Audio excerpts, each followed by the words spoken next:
Hello and welcome to your astrological vibrations for Tuesday, May 24th, 2022 by Gaia Blooming. I am Mimi and our energy mantra for today is making connections helps support my personal revolution evolution. And today comes in two parts. Two parts. Two parts Gemini style, right? The first part of the day has the moon and Mars in Pisces. The second part of the day, later for most of the world, or even Wednesday for some of you. The second part, though, is moon and Mars in Aries. And there is definitely a jump between the Aries and Pisces energies. So the first part of the day has a little sleepiness to it. Now let me be fair when it comes to energy. I have noticed over my years doing this that not everybody feels the same thing at once. Some people get the energies in advance. Some people get the energies like on point, and some people get the energies late. So if it doesn't line up with you, that doesn't mean that you're not in alignment. It makes sense to me that the universe would be like, all right, we're not going to have you all have to fall asleep at once, right? So just keep that in mind, that as I'm saying this, yeah, you may have already felt these energies that I'm talking about right now. Or you may be like, oh, it's right on point. Mahalo's coming in to say hi. So there's various ways this shows up. For those who are asking about the caddies, here's Malls joining us for this. He's like, this is major astro. You need my help. You need my support. So really quickly want to dig into the first part of the day. The moon in Pisces is making so many connections the first part of the day. A conjunction with Neptune, a conjunction with Mars. Conjunction is when they are like working together and amplifying each other. The conjunction with Neptune, it's early in the day. It's very psychic. I actually have the High Priestess, the Inner Voice card. Listening to your intuition is a really good send-off for this Aries energy coming in, right? So we have that. The moon and Mars, it's happening in the afternoon, 29 degrees Pisces. In case you don't remember my talk about 29 degrees Pisces when Jupiter came, it is a very karmic point. Basically, it encapsulates like all of the zodiac. And so much karmic energy can be processed at this point. With the moon and Mars sitting there together through the first part of the day, that 29 degrees, the mastery lessons are going to be on point. The emotional reactory energies, emotional reaction energies are also going to be flying. I often talk about moon and Mars together being temper tantrum. Pisces can be dramatic, so I don't know, it might not be temper tantrum, but you may have to process the feelings of the bottom dropping out, so to speak, in this energy. So just be aware that there may be some major emotion that needs to move through you with that moon and Mars. That's going to be around 2 p.m. Pacific time.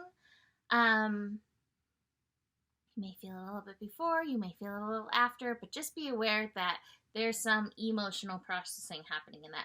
The moon is also going to be connecting to Pluto. So going back to our energy mantra, making connections helps the revolution evolution. We actually begin our first revolution evolution day of Sun in Gemini in the second part of the day. But sometimes, again, it comes in a little early. This energy can be very triggering. So as you are feeling triggered, as you are moving through emotions, oceans of emotions coming through with this moon and Mars at 29 degrees Pisces, recognize that triggers are not here to suck the life out of you and pull you down and make you weak or make you think you're weak. These energies are here to ultimately empower you but it is through your own personal work, your ability to make the connection with these energies, that you can get there. And again, I suggest you use your psychic dude, your psychic energy, your intuition. Call on guides, call on support. You're not alone in any of this. To help you move through this, to help you understand. That's part of that moon connecting to Pluto energy. It's like, hey, you're empowered. Don't forget that. But again, it doesn't mean that we don't have to go to those places at times. I said this to a friend just a few hours ago. You can't ignore the trauma. Like, trauma will not be ignored. It will not be ignored the way a toddler will not be ignored. Like, you do not want to ignore the toddler. They will get revenge on you, right? So it needs to be faced. It doesn't mean that you have to dwell there. You don't have to dwell in toddlerdom. Just keep that in mind, right? So the terrible twos don't last forever. Moon also connecting to Mercury. Mercury's 29 degrees.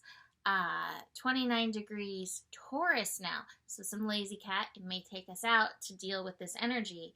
But again, those insights are there. The understanding is there.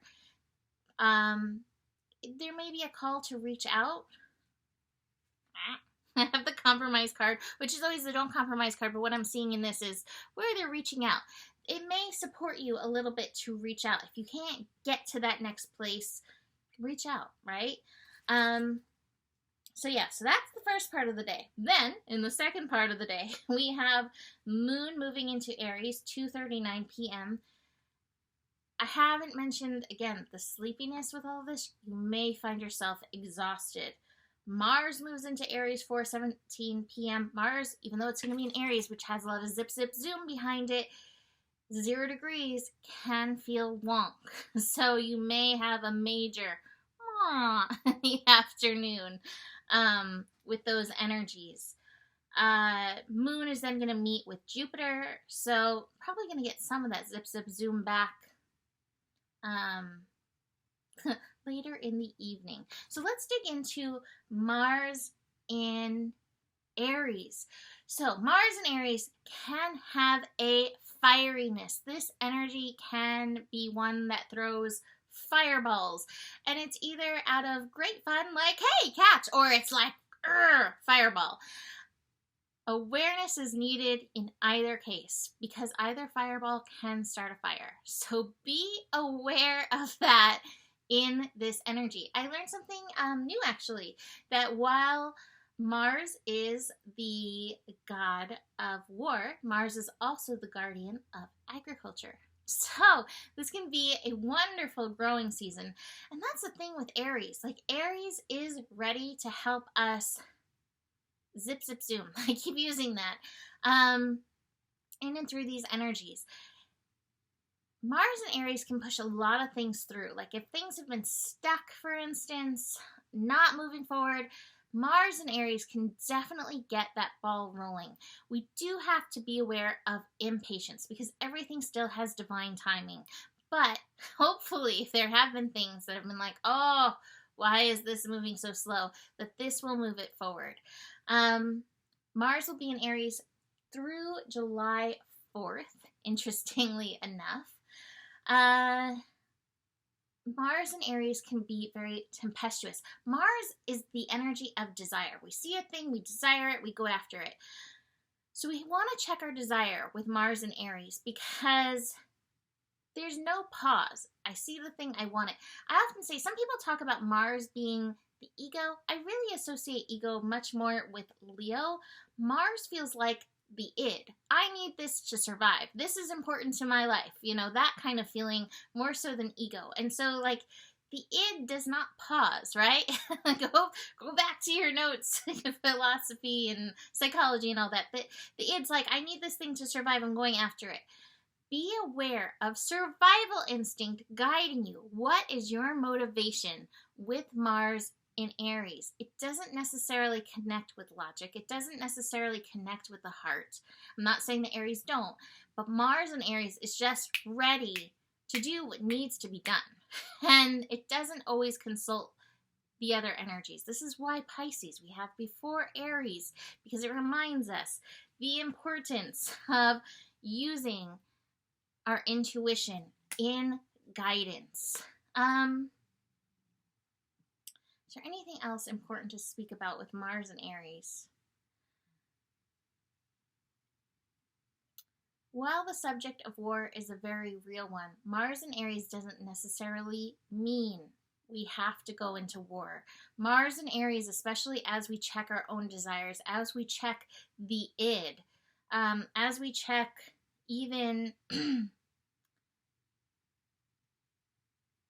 how this has played out in the past, so to speak. You know, if we look at like the id, the desire of people before us, I want that shiny thing, I'm going after it and I'm taking it because I want it. None of us really have to embody that anymore, but sometimes we do. And so cultivating awareness around where we may still have that kind of attitude. I see a thing that I like, so I should have it because I want it. Where we may have that kind of attitude can be very important. Where you are entitled can be a very important energy to check in with. What is your motivation? And does it truly connect in with your highest purpose? You know, Aries energy, what I love about Aries is that it is like closest to God, as in Aries is the first sign out the door, right? And so this is where we're meant to remember our mission from God, Spirit, Universe, and act in that highest interest. So if you can keep that as your motivation, that can help guide you through Mars and Aries energy. Now, Mars will be connecting with Jupiter in just a few days, and that is going to be some big firework energy. Check your reactions, check your volcanoes, check inner anger, because that energy is just going to be ready to pop off. Well, Jupiter is a good, pleasant, helpful planet. It can go anyway. So keep your awareness up with that. One thing I didn't mention about today, and I love this, we have Venus and Saturn connecting today. So we are feeling responsible to our Venus yin energy, listening to intuition. That is important. That is helpful for sure in this energy. Make sure you are checking in. Stay balanced. Have the abundance card, and this card is Zorba the Buddha. So it's like, yes, live your life on earth, but remember, there is a spiritual you, and it's important to stay in consultation with that. And maybe part of this compromise card as well, right? We also have the Hierophant, and the Hierophant is, remember, it's the nothingness card in this deck, but it's the Hierophant. Remember your personal spiritual principles to help move you through this. That being said, Venus and Saturn in connection, while it's a sextile, it's good. It can feel a little bit heavy. Check yourself around responsibility that you're taking on for others that is not related to your own. Okay, that went longer than I thought. You can book a reading with me. Email me, mimiclark@gmail.com. Besides that, there's a little bit more mahalo. The better it gets, the better it gets. There's more than enough love in the world for you. You have the power, and honor your values. Namaste.